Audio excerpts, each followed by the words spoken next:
विश्व प्रसिद्ध पशुपतिनाथ मन्दिर काठमाडौँको पवित्र बागमती नदीको किनारामा अवस्थित छ। तर के तपाईहरूले थाहा छ, पशुपतिनाथ केवल एउटा मन्दिर मात्र होइन, यससँग जोडिएका धेरै रहस्यमय कथा र आस्था पनि छन्। किम्वदन्ती अनुसार भगवान शिवले एक समय मृगको रूप धारण गरेर यसै क्षेत्रमा विचरण गर्नुभएको विश्वास गरिन्छ। देवताहरूले उहाँले खोज्दै आउँदा उहाँले आफ्नो मृग स्वरूप त्याग्नुभयो भन्ने धार्मिक मान्यता छ। यही कारण पशुपतिनाथ क्षेत्रलाई भगवान शिवको अत्यन्त पवित्र धाम मानिन्छ।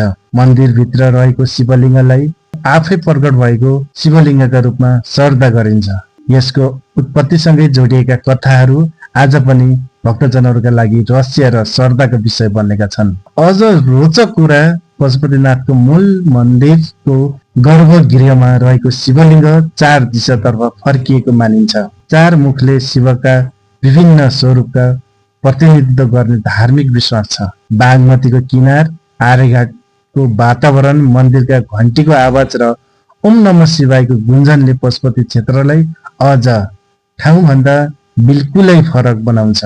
यहाँ आउने धेरै भक्तजनहरू भन्छन्, पशुपतिनाथको दर्शन केवल आँखाले गर्ने दर्शन होइन, मनले अनुभव गर्ने अनुभूति हो। सायद यही कारण होला हजारौं वर्षदेखि मानिसहरू एउटै विश्वास बोकेर यहाँ आइरहेका छन्। जहाँ शिव छन् त्यहाँ आश छ। जय पशुपतिनाथ मन्दिर। हर हर महादेव। भिडियोलाई जति सक्दो लाइक, कमेन्ट, शेयर गर्नुहोला। तपाईहरू पनि दर्शन गर्नुहोस् र साथीभाइहरूलाई पनि दर्शन गर्ने मौका दिनुहोला।